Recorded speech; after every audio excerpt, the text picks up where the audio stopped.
close your eyes like that. This is the WrestleMania 42 Night 1 post show review. Voila. And what a show it was. And what a show it was. Don't know if I mean that in a good way or bad. It was certainly a show. It was something. It was something. It was entertainment. Things happened. Yes. Do we want to jump straight into the main event? Talk about that a little bit? Do you want to start from the beginning? How are we going to approach this? Main event's fresh. Main event's fresh, so we can talk about it right now. But let's talk about the WrestleMania overall. Okay. Because I've been seeing already little smatterings of people here and there saying that this is the worst WrestleMania of all time. Yep. How do you feel about people saying it's the worst Mania of all time? I think let it sizzle for a little bit. I think everything leading up to it, like we said, everything leading up to it, and then the fact that it wasn't that good. It didn't live up to the hype that they were trying to present it as, with all of the bad storylines heading into it. Everything happening short notice, honestly. Like, some things were just put together.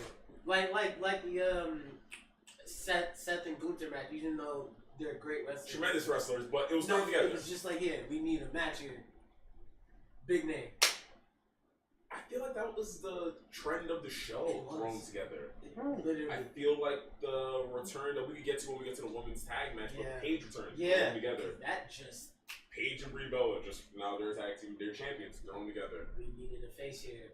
Pat McAfee being part of the main event, thrown together. Like, I feel like so much of the show was just thrown in, and we were just supposed to accept what was happening, and it's... And you know what sucks? It didn't need to be.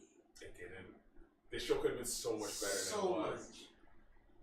They had like the story of like the decade right there with Cody Rhodes and Randy Orton, and they could have just told it. They didn't need to add anything. They had the story right there. Look at the video package up until Pat McAfee and whatnot gets involved. And we can get to talking about that later on. That was an amazing video package. It was really good. It got me into it. It convinced me the match was good. It did. After all that. It convinced me. It did. Like, it got me to believe in it. Like, you fucking stupid. I'm sorry. No, you were so stupid. I'm sorry. Oh, we got DJ here in the cut too. Yes, sir. But yeah. Okay, we talked about the show overall. Now we can just jump into the main event. I would immediately say that it was better than last year's. Okay. I know it's not saying much, but I actually do think this was better than last year's main event. I think agree. It was a good match. Yeah, despite the storyline and whatnot beforehand, the match itself was good. Yeah, and I can appreciate that they tried to get all the shenanigans as far as like Jelly Roll early and Pat McAfee out of the way. And as somebody who's not interested in seeing Jelly Roll at all, I'm actually really glad that he was kept to a minimum. Yeah. He was in the beginning of the match and we never saw him again. That was it. But I do feel like the story of this match was way too preoccupied with undoing all the nonsense of Pat McAfee. This video is not split up, by the way. Groundbreaker is really fast. Oh yeah. Hey, he's really fast. No. He looks like a blur in the camera. That's kind of insane. You run like a 4-4. Nah, he's a sick guy. That's advanced. What were your thoughts on the main event? Yeah. It was cool. The ending felt like the end to a Friday night episode. A SmackDown. A SmackDown. I wasn't a fan. I called that he was retaining. Mm-hmm. Yeah, between the three of us, I believe both me and Dante did say that Cody was definitely losing. Yeah. And DJ was the only one who did predict that Cody was winning. So reminding us. We'll own up to that. I don't know, this show. What is that? The show You said please up.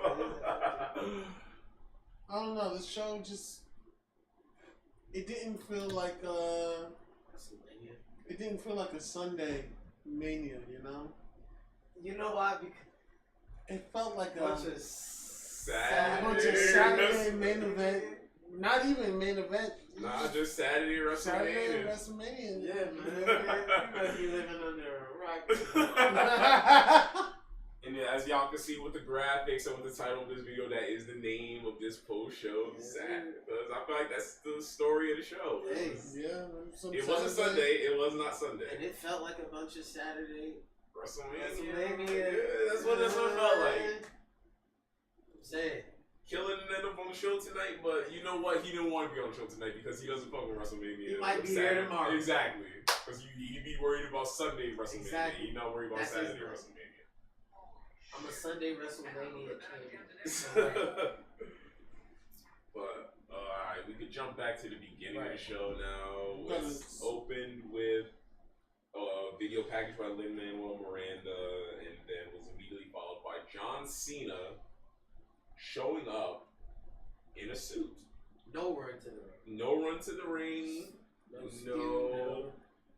No hat, no wristbands, no nothing. It was he kept his promise. It was John Cena in a suit and tie, showing up even with himself in a suit and tie on the screen with his graphics. Which was hard. Which was dope. It looked cool. Of himself. Yeah, all the different attires from it was really cool. And then he came to the ring and introduced the show. Nervous. Yeah, no glitz and glamour. So pretty much simple. Just introduce the show, got stuff going, and then that's the last we saw of him for a while. Yeah, and he was very subdued and limited on the show. For somebody who was promoted, you could tell that was very thrown together. He did not have a big deal. What is the theme of the show? Thrown together. I forgot to mention that earlier. It feels like. Hey Derek, I'm not gonna lie. Your graphics look better than that. Thank you. Your graphics look better than that. We got AAA playing in the background, so we might be commenting on that here and there. I tried. Yes. Guys, this is my Saturday watch. I'd be locked in. There's something to be said that even after WrestleMania, that you're still interested in just watching AAA. Yeah, that should say a lot. Yeah, right there. That should definitely say a lot. That show was not satisfying at all. And then immediately following John Cena's introduction to the show, we jumped pretty much immediately into the three-way, not three-way, but the 3-on-3 tag match. It was the Usos and LA Knight. Yeah! The Vision and I Show Speed. The Usos came out to an oddly subdued pop. It was big. It was popular. They were popular, but the crowd was not yeeting as much as you would think for a WrestleMania. Yeah, there were huge portions of the crowd that were just kind of sitting on their hands and watching. It was not nowhere near as loud as you would imagine. It was kind of like a regular Raw entrance. It kind of felt that way for like the next couple of matches. It really did. You felt that like going through for like a lot of it. LA Knight, similar story. He got a good pop. He got a decent pop, but I wouldn't say as far as WrestleMania. I thought you would imagine he got something. There were no WrestleMania pops early on. Yeah, most definitely. Followed by, I'd say, a rather impressive entrance by the Vision. I liked what was going on. Yeah, I liked it. It was cool. It was cool. Yeah. It just with multiple different camera shots and camera angles, like displayed simultaneously. I would like to add to that theme because that's another one for me. That's another thing. Yeah, it was cool. It was cool. It was dope. It wasn't fire. I ain't jumped out my seat. It was cool. It was cool. You know what? Can I be honest? What's up? That's how I feel about that show. It was cool. It was cool. It was cool. It wasn't nothing crazy. I ain't mad at it, but like, it was thrown together. It was cool. It was like give me an appetizer to what tomorrow's main dish is. But I feel like that's not what WrestleMania Night 1 is supposed to be. It's not. I feel like it's supposed to be an equal show. 2 nights of bangers. Like, I feel like some people buy tickets only for night 1, so I feel like they're supposed to walk away feeling fully satisfied with the show that they got something out of this. What I wanted out of this. And after this, though, I don't know. And they followed up by a rather short match, wasn't it? Like only like 7 to 10 minutes. I believe? Yes, that I think in total was 7 minutes. Yes. And the story of the match was I Show Speed not fully being on board with the vision, not wanting necessarily to antagonize the Usos and LA Knight, but still being forced to, given the position that he was in.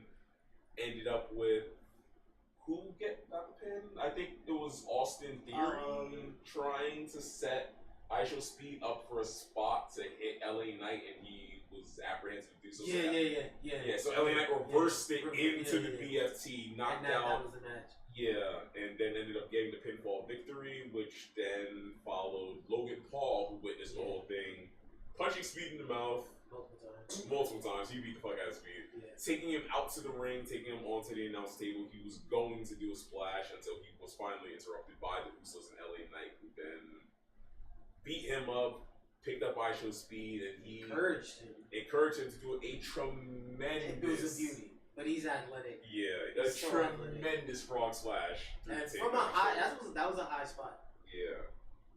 Onto a table too. Yeah. Beautiful form. It might be a weird comparison, but it reminded me a lot of Bronson Reed's frog splash, the way he like waves his arm as he does it. But obviously, I so much height on it. Exactly. Obviously, I just got way more height and hang time for a splash like that. So I wasn't. A lot of things happening after the match, as far as like what I would have preferred to see during the match. Kind of like the main event. I just thought about it with that too. I wish that was during the match. That is something that definitely would have been appreciated during the match. Then we were followed by Jacob Fatu versus Drew McIntyre. I had fun. I like that match. Was fun. It was also short once I went back to see how long it was. Well, those were two matches on ESPN. Those were the two matches on ESPN that saw the crowd. However, once they moved off of ESPN, like the main channel, the matches ain't really changed. So they didn't, And to speak of on ESPN, I'm not sure if anybody else had this issue. The stream was awful. It was constantly rewinding and jumping back to every ad. And the ads went on forever and never lined up. It was like impossible to maintain like the live feed. It was really bad. I hope that they can fix this going into night 2. It was not fun, which is weird because I don't think has been an issue for any of the past streams ESPN has done. So I don't know what's been going on for WrestleMania where they fuck up, but hopefully it doesn't persist. But yeah, the Jacob Fatu, to honestly borrow a phrase from Dante, the Jacob Fatu Drew match, it was cool. It was cool. It did what it was supposed to. I didn't expect it to be bad, not from those two. And it wasn't. It could have. It could have been more violent. It could have been a little longer. But it was okay. It was cool. Yeah, but look at us here. We're all just no one's excited about anything. We're just like, not yet. Yeah. At least I'm gonna be. Okay, we might get a little bit more excited for the next match. Jacob Fatu did win. He did win with a moonsault to Drew McIntyre. Yeah, and it was a good match. It really was. It was cool. And then that was followed by the women's tag match. Yes. Which had Bayley and Lyra Valkyria. That's not who we talking about. We're getting there. Versus Charlotte and Alexa Bliss. That's not who we talking about. I don't even know who I should go with and say last. I'm just going to say versus the irresistible forces. Come on, Lord is my shepherd. They knows what I want. You know why we here. Nia Jax and what's it called? Lash Legend, who came out in Demolition inspired gear, which looked chef's kiss amazing. Man, oh man. Oh, gear tonight. Trick, if you see this, I'm a fan. They looked amazing. Yeah. Followed by an entrance from both Bella Twins, but Nikki Bella did come out on crutches. I don't believe anybody was expecting her to be able to wrestle tonight. No.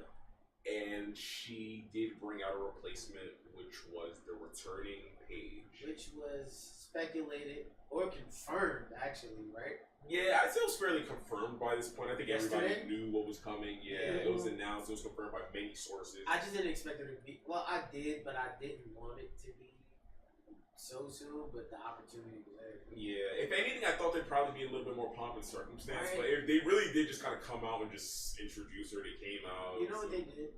What? They put this together. They threw it together. They just threw it together. They threw it together. And you know what? It was cool. This is the theme I'm of sorry the if you're night. getting tired of hearing this, but that's really the night. theme of the night. It was thrown together and it was cool. Match happened. They was did cool. what they could with what they had. It was alright. It was cool. It was cool. And then, following like a lot of near falls that was happening, and what I would call a pretty good moment in the ring between Charlotte and Paige, like going one on one and like basically having a little ISO moment in the ring for a little bit. It did end with Paige getting her victory over. Who she get the pinfall on? I believe it was Alexa Bliss. With the Rampage. Yeah, I could be wrong, but I believe it was the Rampage on Alexa Bliss. She got the victory, and now Brie Bella and Paige are the champions. I was confused by that for a second. I thought for a second like maybe she would be like a surrogate, and that Nikki Bella would be, but no, it is confirmed with the graphics they put on stage. It's Brie Bella and Paige. They are the champions. Because I know we were trying to think, well, who will Paige shoot? I don't know why, but tell me if I'm like so far off. But Nikki Bella, until she's healed, she has to watch them parade around with the tag team championship belts that she wanted to win with her own sister. Yeah, she's probably gonna get irritated by it in a while. No, I can certainly see that happening. I can certainly see that happening. They tried to establish some kind of history between them, but I don't really think they're allies. I can very easily see a Nikki Bella turning heel on Paige. Yeah, if I had to choose, I would have went with AJ Lee for Paige's. I see Paige turning heel. Shout out to Paige though for returning. I wouldn't mind either or, to be honest. If Paige were to turn heel, I don't mind it. Yeah, I don't mind that at all. That was then followed by the women's match for the Intercontinental Championship now. Becky Lynch versus AJ Lee. Becky Lynch came out with I'm going to use air quotes here, live performance from the Wonder Years of her theme song. If you saw it for a second, you would know immediately that was not live. His lip syncing there was better than the lip syncing that happened on TV. It looked bad.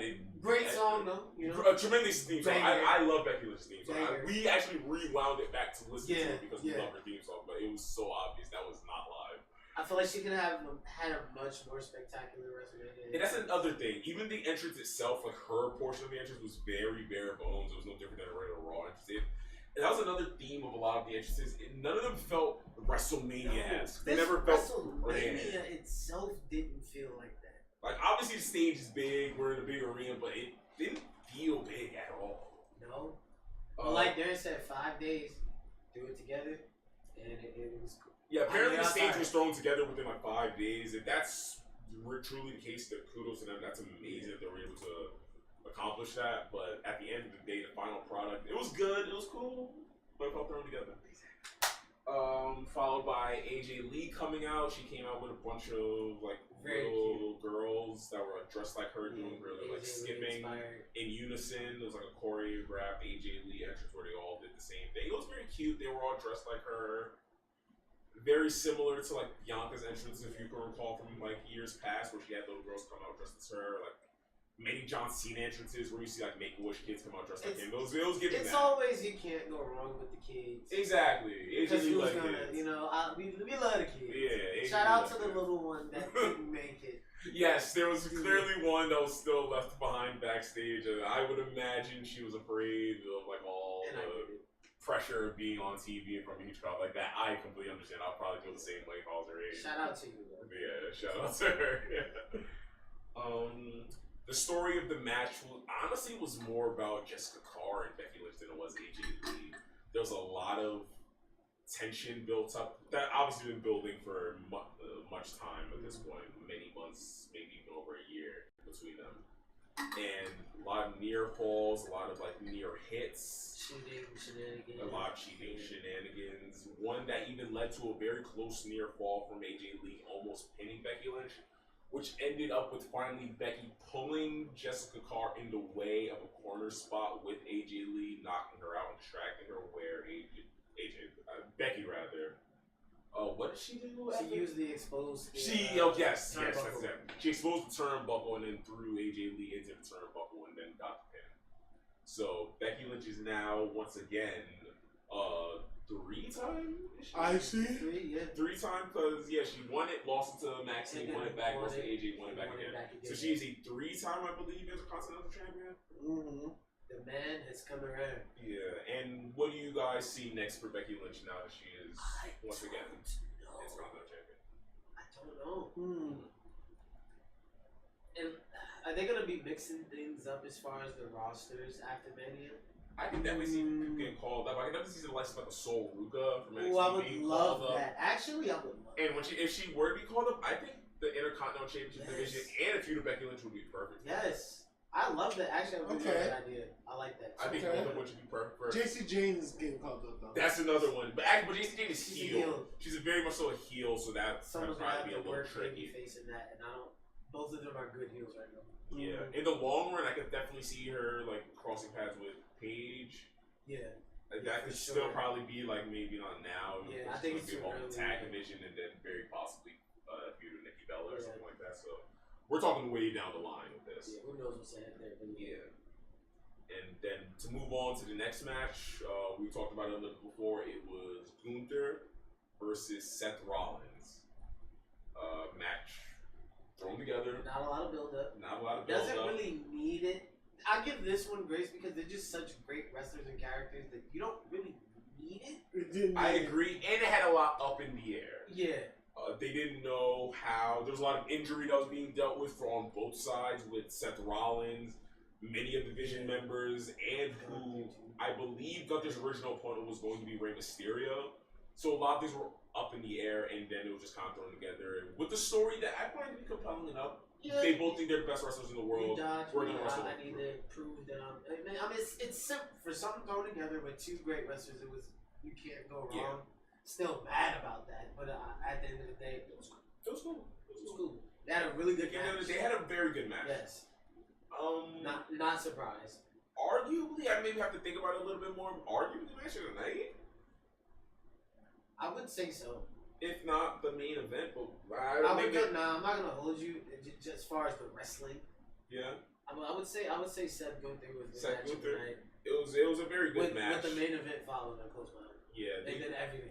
They did quite good with the match there. There's not really much to speak on as far as like how the match went. A lot of high spots, a lot of like very scary high spots from Seth Rollins. Some stiff shots. Anytime he would land on his knees a little bit, honestly, I winced like crazy. I do not like seeing that. The thing is, it's often, and I hate it. It's very often. Every other minute, I'm like, stop. I'm sure WrestleMania is the time to do something like that, but still, it was very scary to watch people doing that. But thank God he's fine.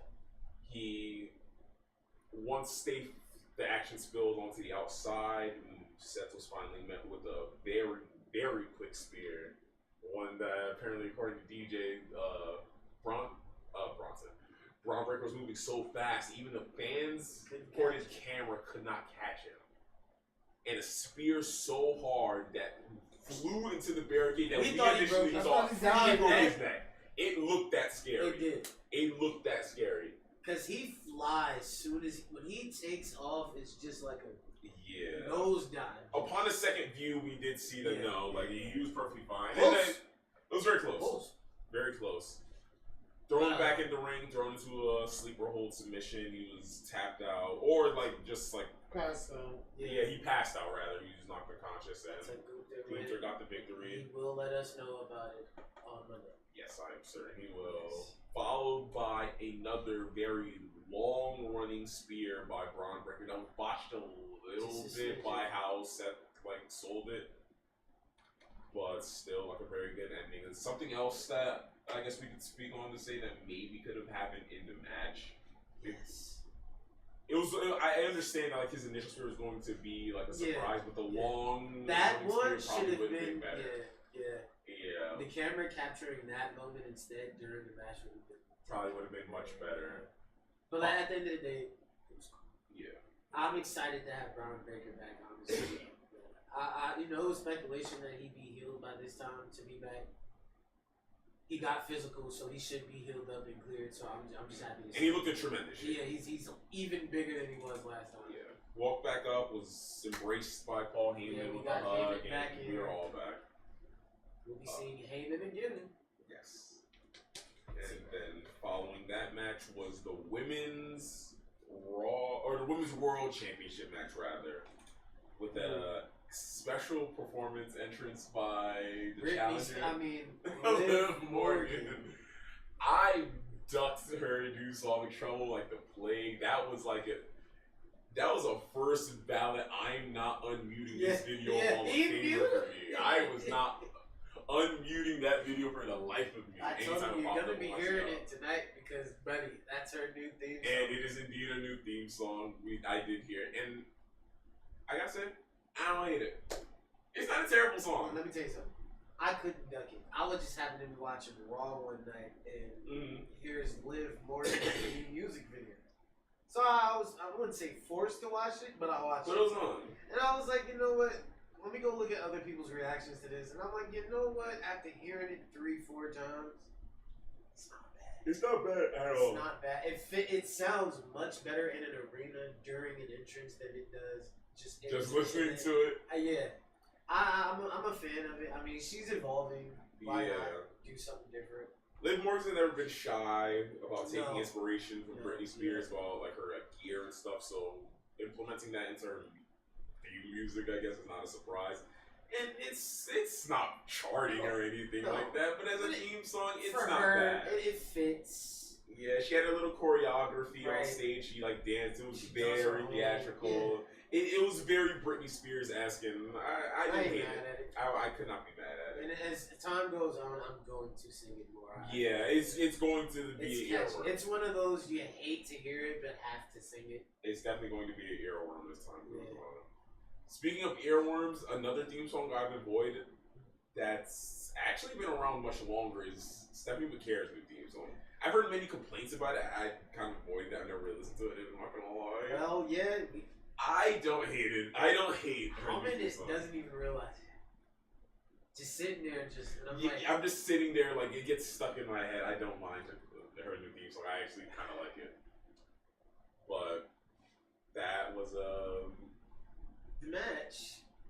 2 entrances that looked nice, and I think those were the entrances where it really set in before we get into the match, where it really started to set in for me that like this WrestleMania doesn't feel too spectacular. These are 2 women who got like pretty grandiose entrances, and neither of them looked like anything grand, anything that would be nothing overall. Felt larger than life. It didn't feel larger than life. I was just watching like, I don't know if it was the lighting, I don't know if it was the camera work, I don't know what it was, but it never felt like it got out like the first year. And I just felt like the attitude, for me at least, coming into this WrestleMania was not like, it was no excitement.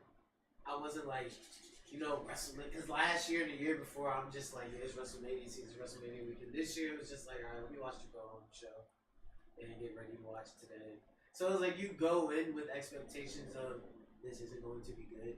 And then when it's just okay, it's like, okay. It's like not, nothing gives me that. It's not enough to bypass like the build. You can't ignore that. Yeah. No matter what you did tonight, honestly. I understand that like sometimes underselling and over delivering can be like kind of a beneficial way of presenting something, but when you undersell and under deliver now, it's where do we stand here? Where do we go from here? You're just bored and we're just sitting here like, how we are now. The amount of times I've done this with my hands. Yeah, throwing your hands up and saying it was cool. All right. I guess. Because like, I don't want to shit on it because like it wasn't bad. Nothing tonight was bad per se. It just didn't move me. Yeah, it was average. This was not WrestleMania worthy to me. Yeah. This was a pay-per-view. It or was PLE. A show. It was a show. It was a show, but WrestleMania, not the worst of all time by any means. No, I think that's significant hyperbole. I think people are just upset. There are worse WrestleManias. Fans are just upset right now. Yeah, there are most certainly worse WrestleManias. There are, but this isn't one of them. But this is at the bottom for sure. This was not their best at all. But to even get to the match, it was your run-of-the-mill Judgment Day match. It was good. It was cool. They did a good job. It was your fairly average Raw match until it started to get into the like more like Judgment Day interference. Yeah. Shout out to Roxanne Perez. Loved her gear. Great. Loved her gears. The show. Shout out to design. Yeah, but there was a lot of like shenanigans going on outside of the ring with both Roxanne and Raquel coming in to interfere, which Stephanie managed to handle fairly well for most of it until it finally led to too much distraction on her end, and then Liv Morgan was finally able to hit the Oblivion, is it? Yeah, one last distraction from Roxanne. Then what did she hit something? She hit something else before. I think she hit her with the Codebreaker. Yes. And then into an Oblivion, and 1, 2, 3. 1, 2, 3. Your winner, Liv Morgan, new champion. She was joined by Dominic Mysterio, and Judgment Day stood tall with the new champion as part of the poll. Which, I think Judgment Day will finally start. We'll get into what I think will happen in tomorrow's match. Okay. Tomorrow. Okay. But I think we're leading to the end of the Judgment Day quite soon. More internal warfare too. Yeah. But solid match. It was a solid match. I was one of the better matches on the card, I'd say.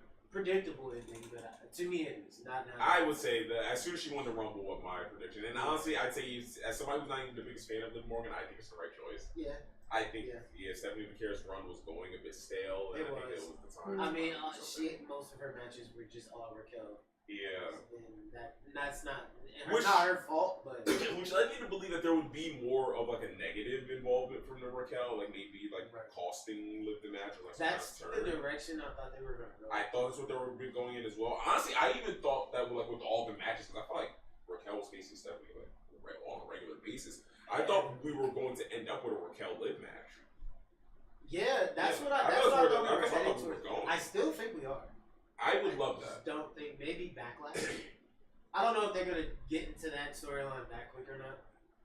Judgment Day has been a slow burn story for a while now. I think it can start. Yeah. You know, especially with Finn Balor out now, they can finally start actually making real moves on like Sheamus thing. But I would definitely like to see Raquel and Liv as a feud. That would definitely be good, especially going into summer. That's something I would definitely appreciate happening. And for the second time of the night, we saw John Cena following that match coming out to announce a fucking lie of how many people were supposedly in that arena. First off, is this it? Let me host it. No disrespect, Cena. But if this is what we're doing, I could do that. Let me go out there and lie to you people. Yeah, like I can lie to y'all for free. For free. You get paid millions to go out there and lie to y'all. He went out there and told this insane lie that apparently, according to Pat McAfee and his amazing 25% off sale, they sold 10,000 extra tickets. We're flying to Vegas, and there's somehow 15,000 people in Allegiant Stadium. Let the job know we're going to Vegas. 10,000 of them. Like everybody's PTO hit at the same everybody time. Just got it now. Everybody hopped on the United flight and came for brother. I don't know how they. Sorry, guys. There was one more added to that number of people in attendance. What? Oh God, yes. Our girl. After announcing this, he was interrupted by a returning Bianca Belair. BST. Who had bigger news than we could have ever bargained for, because it was way bigger than her just being back. Yeah. You can go ahead and take it away. Well, she's still not cleared, I can tell you that. It's going to be a while. It's going to be a long time, but congratulations to Bianca and Tez, man. They're having a little baby. She was pregnant. Congrats. Looked stunning, beautiful, glowing. Looks like a goddess on earth. God bless them both. Happy for them. Happy for them. We should have put Montez in the crowd so he could act like Jay-Z. Yeah. After Beyonce. Because that's what this. That's honestly what it was giving a little bit. It was giving that like DNA review. I don't want to stretch it. But it was a beautiful reveal, beautiful moment. I love that they did that in that Mania. Yes. That was nice. Her and Cena hugged. I like that they gave her a chance to do that in Mania. Something that was probably the most impressive aspect of all of this is that even with her pregnant belly, Bianca Belair has a six-pack. It was insane to see. Like how? How? Them genetics are crazy. Yes. That baby athletic. Yeah, that baby goes home with a six-pack. Hey, WW, man, generations look at you. And following that grand announcement, John Cena immediately led us into the main event with a tremendous video package that will convince you that this match had a way better build than it did. If you've seen nothing that happened before this match and watched this video package only, you'd become a fan. I'm not gonna lie. That's how fucking good fans are that made. video package. Like even the My Way WrestleMania 17 video had those Denver moments that were like a little off. Those moments here were Pat McAfee. Yes, and that's the only flaw. Because look, like we said, the story built itself. Everything in this video package, up until the Pat McAfee interferences, was just like I'm in there, just like hooked, like yo. The music, the moments, everything had me. And then, oh yeah, I had to remember this got interrupted. This great story by Pat McAfee, which you know what, like we were saying, I don't dislike Pat McAfee. I'm a fan of Pat McAfee. I don't even think this isn't his fault. We all know who did this and who wanted this. Yeah. You gotta do what you gotta do, I guess. He made the best out of it with what he was doing. It's just I didn't want to see it here. It wasn't. I don't want to see you do it here. Even seeing the way he acts, Pat McAfee, he's a capable heel. Yes. He's a good manager. He just does not belong in this storyline. No. There's no room for him. It doesn't make sense. If there was any storyline that didn't need anything, that could already set itself up, it was this one. It was this one. It was written for you. The fans were already invested before you even said a word. You started off great. It was a story that was so simple, it almost went without being said. Yes. You almost didn't have to say anything at all. The story was so simple. It was so obvious. It was so out there. Somehow, we managed to ruin what would have been the easiest thing for you to tell. As far as the story, well, you know, shout out to Pat McAfee and Joe Rogan. Yeah. Speaking of Pat McAfee, following with that amazing video package, the first case we see is Pat McAfee.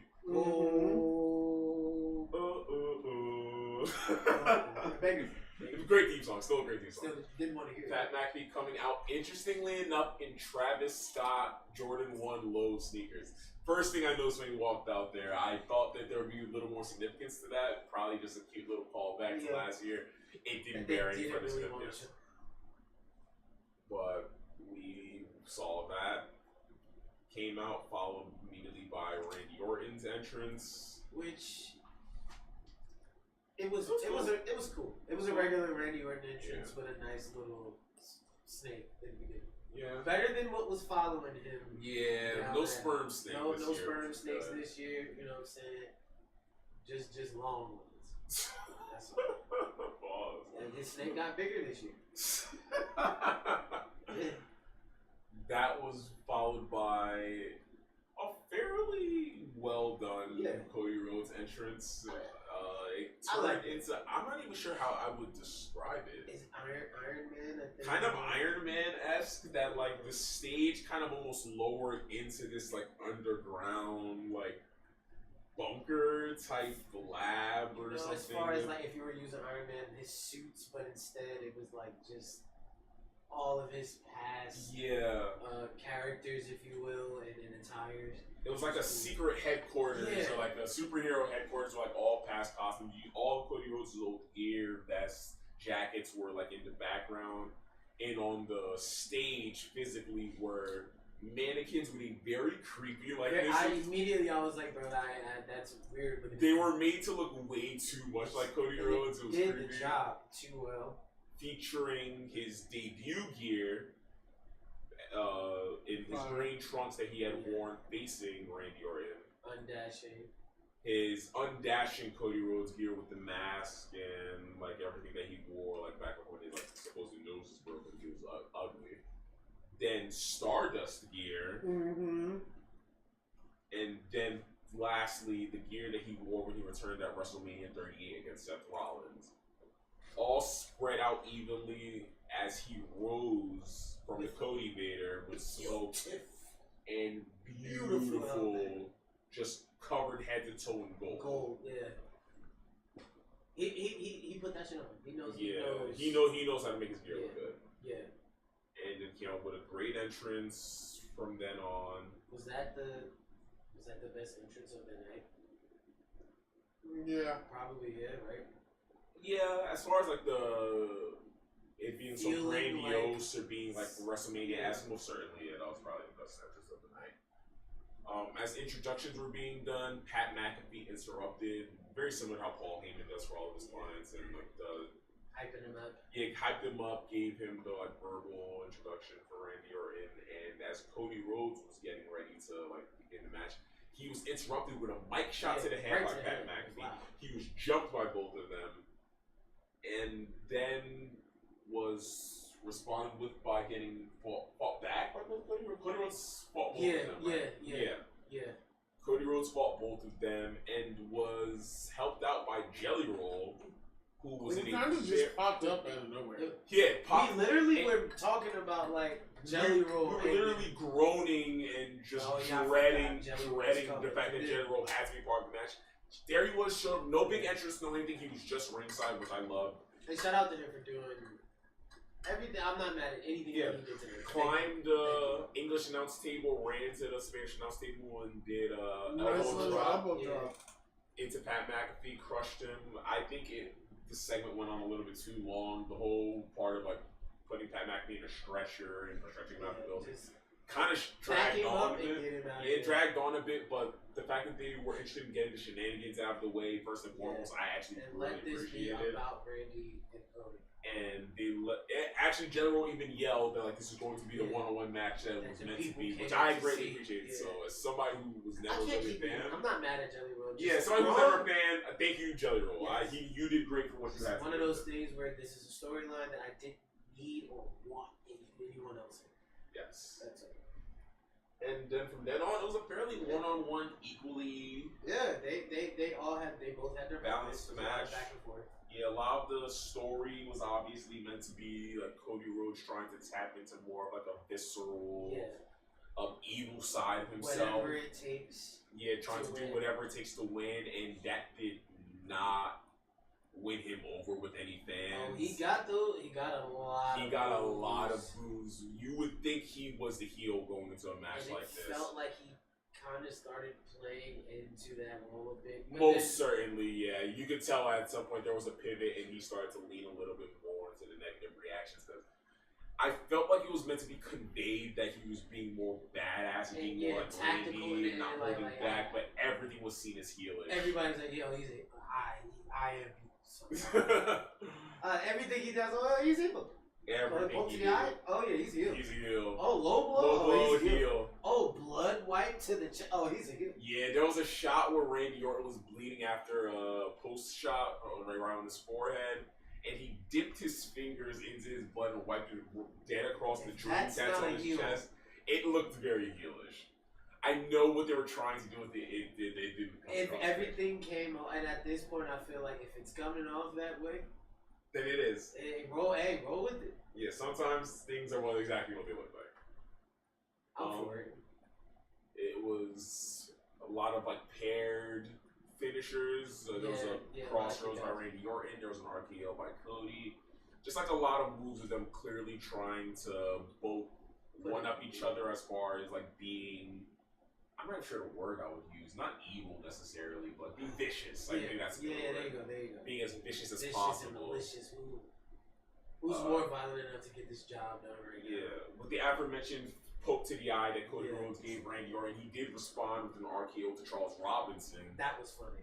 Which was funny. That ended with Pat McAfee returning to the ring in a neck brace and a referee shirt. No, which I found hilarious. I thought that was hilarious. That was one of my favorite moves of the match. I hate to say it. Which led to a near fall, because from then on, Pat McAfee tried to screw Cody Rhodes out of the championship with the pinfall. Cody Rhodes did kick out. Can't keep Raheem down. Cannot. which Randy Orton responded with a swift and immediate RKO to Pat McAfee, which ended up landing him in crossroads with Cody Rhodes and the match. 1, 2, 3. Charles Robinson revived and gave Cody Rhodes a pinfall. And never to see Pat McAfee again. And according to Pat McAfee, we're never to see him again. Do you believe that? I don't know, but no, I don't. Then again, yeah, I do, because Randy did that in this match with the RKO. That was. What could definitely be said is that Randy Orton's association with Pat McAfee is most certainly over. So at this point, there's nothing for you to come back and defend or fight for. Which is one of my bigger issues with the match, because I do feel like, as far as the beginning goes, like taking him out of the majority of the match, and as far as the ending of the match, when it was Randy Orton cutting ties with him, I thought the story of the match was so over preoccupied with trying to undo a lot of the negative will that Pat McAfee's involvement brought upon. And while I understand not a lot of people liked Pat McAfee being involved, I still didn't want that to take over the story of the match, even if it was trying to get rid of him being associated. Because all it does is show you, like, if you didn't do this in the first place, you could have put way more focus on the two people that we all really came to see for real. It felt like even without him being there, so major focus of the match was Pat McAfee. Oh, I fell in love. And like again, I don't dislike Pat McAfee. I don't. This could have been anybody in this position. This could have been anybody. I'd have been like, we don't need this. Yeah. This is not needed. It could have been anyone. So it's just like what he did was great. I don't care what anyone says. He did a good job with what he had to work with. I just didn't want. He just didn't belong there. No, I didn't want that. Nobody wanted that, actually. Nobody wanted it.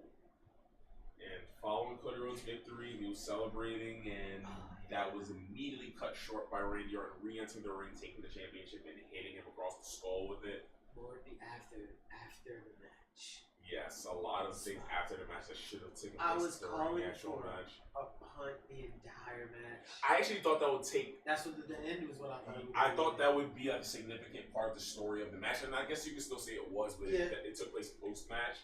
It's like at that point, because if you did that earlier, I'm not here to say things don't make sense, but sometimes maybe it does make sense. We can take a wait and see approach on this. Yeah. You'd be a 15-time world champion though if you had just probably used the punt. Most certainly. That's all. My question to you guys though is, where do you go from here with that?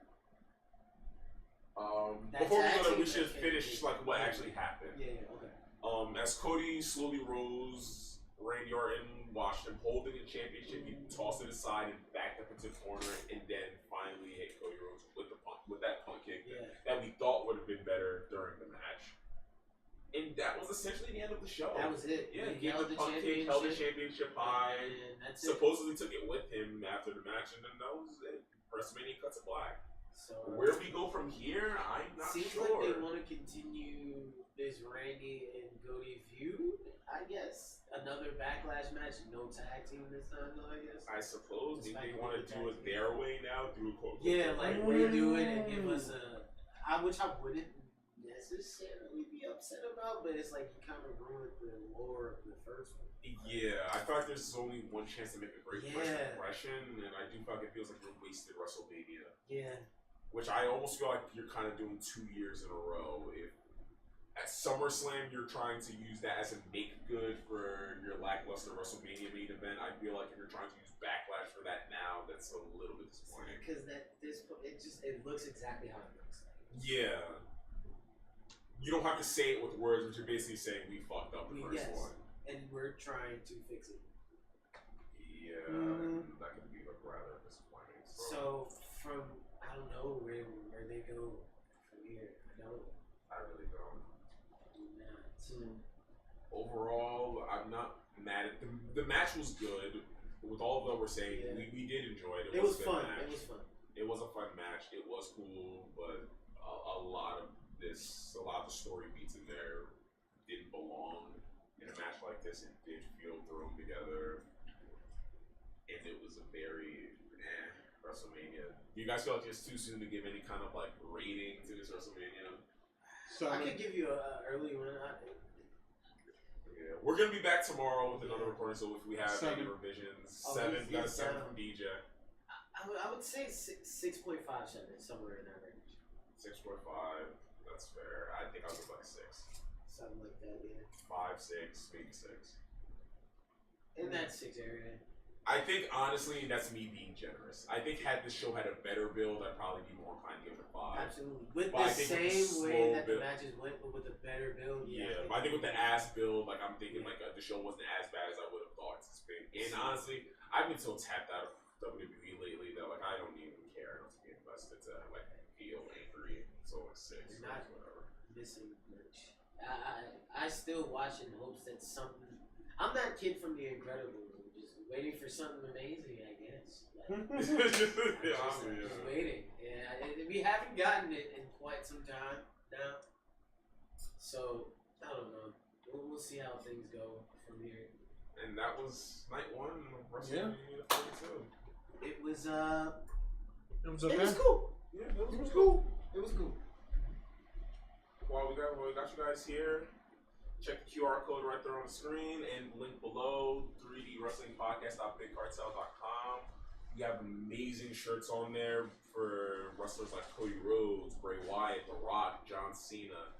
You will love the shirts that you find on that website. Please visit. We will get them to you as soon as possible. If you were to order, we want you to wear them just as much as you want to. Go get your merch, Oos. I'ma get it. And what are you guys thinking? You guys still want to do the tiers list? Do you want to...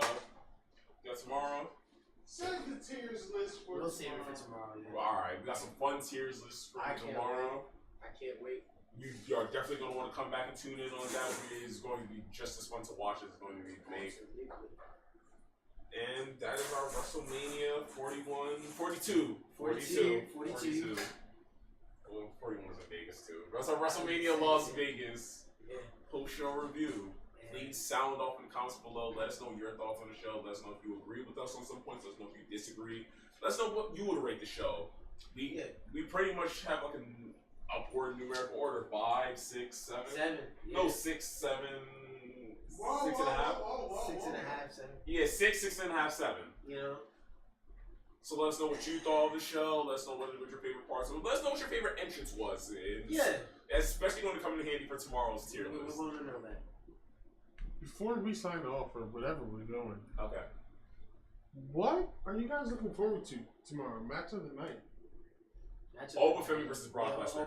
Brock. That is the only match I'm actually looking forward to for this whole WrestleMania, both nights. There has really been nothing going on tonight. That's the best build. Yeah. If you ask me, and they just started speaking and saying words. Their last promo was where they spoke.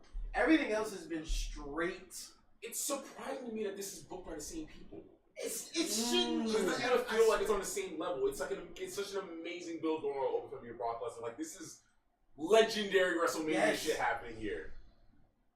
And then you got Pat McAfee. And then like how are we in the same place here? One has the involvement of Sir Paul Heyman. That's what the difference is. Yeah, you're right. Well, certainly. What about you guys? Is it the same thing or something different? I'm going over Brock, and I'm excited for Punk Roman. I think over Brock's up there as the top one that I think is going to be most impressive, or it could be a quick squash match. Crazy. I'm ruling nothing out at this point, but I'm excited for those two matches mostly. I mean, over Brock for sure. Yeah, that's gonna feed the people. High key, the IC title match. It's a ladder match. I feel like a ladder match at WrestleMania, you can't really go wrong with that. Yeah. And I think Javon might hit a double OG cutter off something. Javon gonna do something amazing. You know he's gonna do something crazy. I'm always excited to see Javon though, so oh wow. I'm sorry. Jeez, it's still bright there. Like what time is it? What you mean what time is it? It's only 8 o'clock. Shout out to Paige. Yeah. Shout out to Paige. It's only 8 o'clock there. And that's what I liked about being there last year, was that once the show was over, there's still stuff to do afterwards. Mad stuff to do. We shot a whole other show. What? We shot a whole nother show. Right. After we went and did Cluster. Yes, we did. So, are we good? Yeah. You guys ready to sign off? Yeah. I'm ready to see you guys tomorrow. Yes, we will see you guys tomorrow. We're going live earlier, right? We're going to go live in the show tomorrow. So it's going to be a watch along? Yeah, let's do a watch along. Alright, so tomorrow will be a watch along. So we'll be going during the show. So there's going to be a much earlier stream tomorrow. And see you there. We'll see you there. Hopefully we're going to be a lot more animated. I think we're a lot more excited for the show tomorrow. So I think we're going to be a lot more animated for something like that. Unfortunately, just cool. Yeah, that's all. We want the show to be more exciting than. That's all. I don't want to do these types of reviews. Exactly. We don't want to say it's cool. We don't want to say it's thrown together. We want to feel like this is exciting. We want to feel like this is organized show. But it's the only words that you could come up with. But that's what we got. It was cool. You know, it was cool. It was cool. I'm mildly interested to see where they go from here with Randy and Cody. Mm-hmm. Just as a whole, what they're going to do after Mania, I am very curious to see. But thank you to any and everyone who was watching. We will see you tomorrow for the live WrestleMania 42 Night 2 watch along. Deuces. I guess deuces.